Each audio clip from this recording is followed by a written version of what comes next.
Hi, folks. This is Brad Bright, and this is the God is the Issue podcast, where we show how God is the issue in every issue.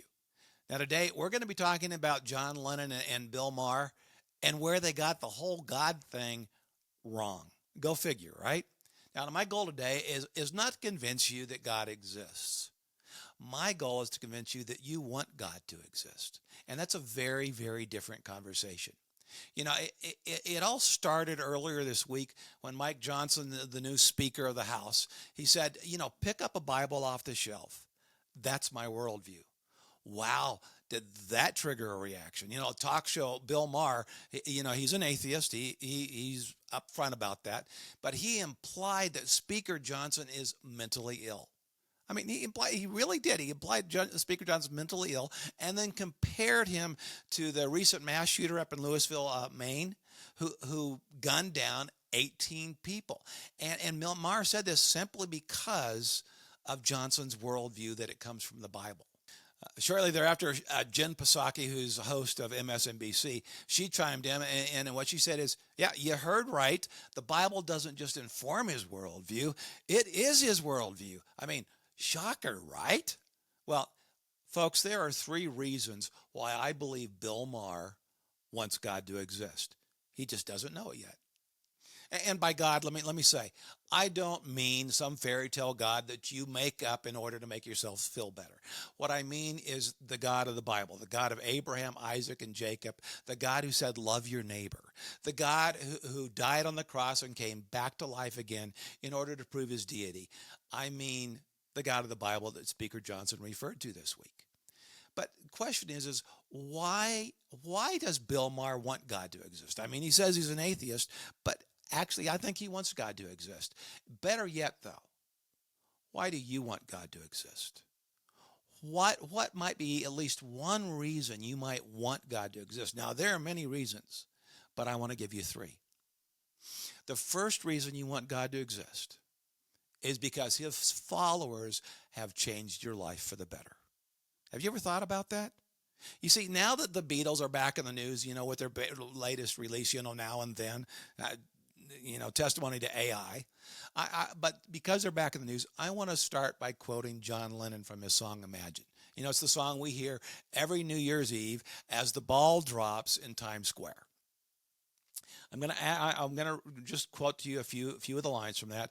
Then I'm going to ask you to imagine what life would really look like if John Lennon got his wish. You remember the song? He said, imagine there's no heaven. It's easy if you try. No hell below us, above us only sky. Now, I'm not going to sing any more of it because all of you will turn it off. So that's all I'm going to sing. That's all you get. But then he goes on and says, imagine no religion, And that's the whole theme of this song. So what I want to do for the next few minutes is for all of us to imagine that there's no heaven, there's no hell, no religion, no God, and therefore no Christians. What would that look like? Imagine there's no Mother Teresa. Remember the Catholic nun who cared for the dying on the streets of Calcutta? Imagine there was no Reverend Nelson Mandela, the guy who led the movement against apartheid in South Africa. Imagine there's no Reverend Martin Luther King, who pricked the conscience of America.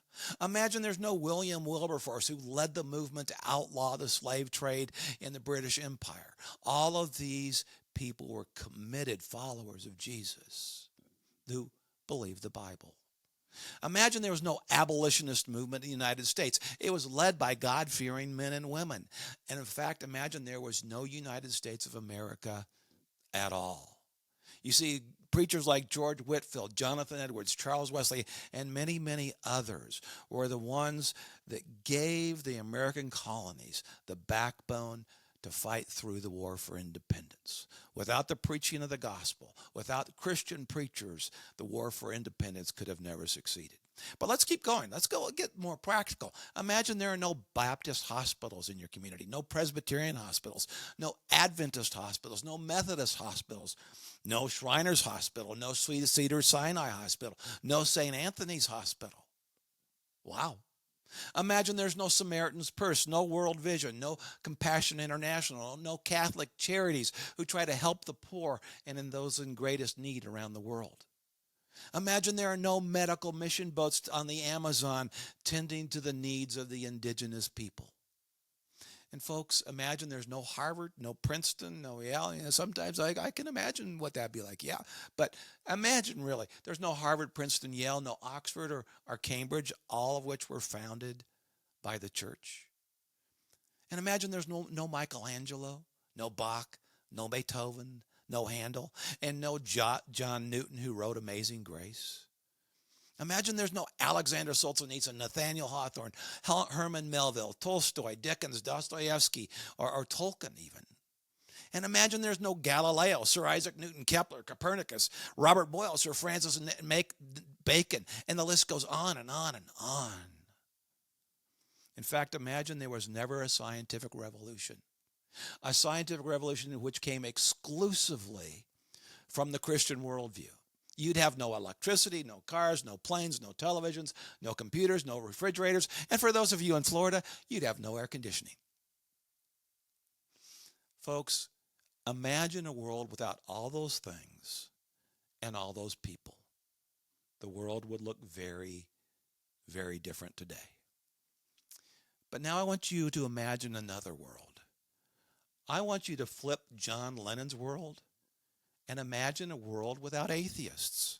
No Karl Marx, no Vladimir Lenin, no Joseph Stalin who slaughtered millions of his own people, no Chairman Mao who slaughtered millions of his own people, no Pol Pot who slaughtered millions of his own people, no Kim Jong-un. Folks, that's the dark side of John Lennon's dream that no one talks about. So imagine with me. Imagine there's no heaven, no hell, no religion, no God, no Christians. Are you sure that's what you really want? Are you sure? You see, because of devout Christians, your life today is far better off than it would have been otherwise. Now, the second reason you want God to exist is because if he doesn't exist, then survival of the fittest is the only remaining basis for morality. And folks, let me ask you a question. How do you get from survival of the fittest to love your neighbor? How do you get from survival of the fittest, where the fit survive and the weak die, to be kind? You see, if survival of the fittest is the basis of morality, then Stalin, Pol Pot, Mao, Hitler, and even the Inquisition did nothing wrong. In fact, they advanced the evolutionary struggle, and therefore what they did was actually a moral good. You see, if survival of the fittest is the basis of morality, how do you condemn Ted Bundy or Charles Manson? After all, it is survival of the fittest, where the fit survive and the weak die. Folks, that's evolution. If survival of the fittest is the basis of morality, then isn't the current war between Hamas and Israel a good thing, where the fit will survive and the weakest will die and evolution will be advanced? Isn't it a good thing under evolution? You see, if the survival of the fittest is the basis of morality, what's wrong with racism? Seriously, what's wrong with racism if evolution really is the basis of morality? You see, the fittest race should survive, dominate, survive.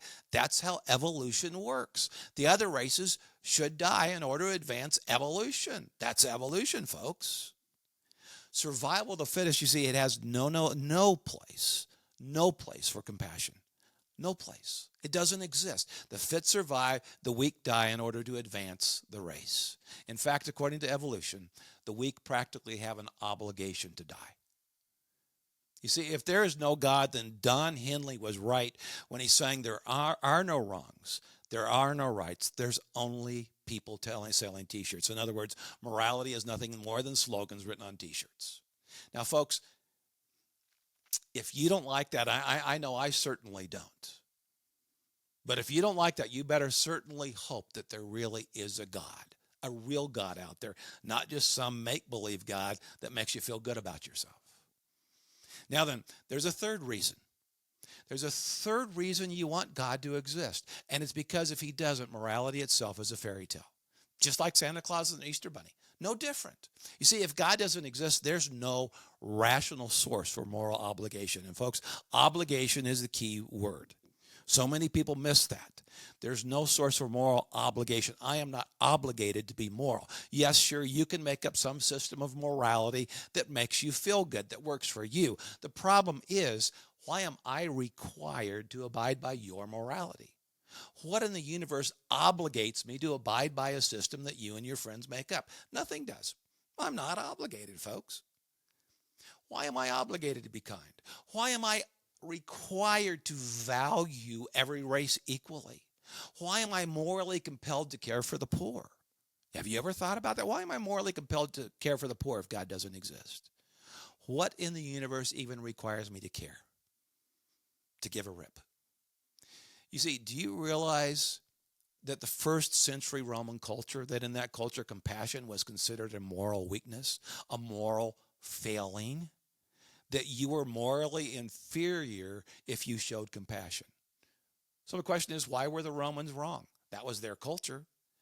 But you know, it was only because of Christianity that compassion came to be viewed as a strength, as a moral strength throughout the Roman Empire. Let me ask you another question. How do you even know which system is the correct system? Communism says the state determines your morality. Socialism says that you can't even own your own home. Capitalism in its worst form says that greed is good. And then you have Jesus who said love your neighbor, and Muhammad who said kill the infidel. Who's right? Who's wrong? But the most important question is why? Why? I remember a number of years ago, I was up at the University of Washington. I was up there for a few years, and we wanted to hold a debate on moral relativism on campus. And so I went to the philosophy department. There was one of the philosophy profs there who was known to be an atheist. He was a great guy, but he was an atheist. And I thought, well, an atheist would probably debate in favor of moral relativism at the drop of a hat. So I went to his office, stopped by, and I asked him, I said, would you be willing to join the debate on moral relativism? And he said, sure. And I said, you'd be willing to debate in favor of moral relativism? And he looked at me and went, no.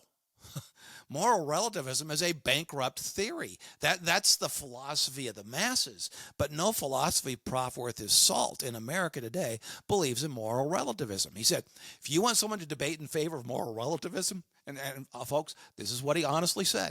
If you want someone to debate in favor of moral relativism, go to the lit department. That's where all the wackos are.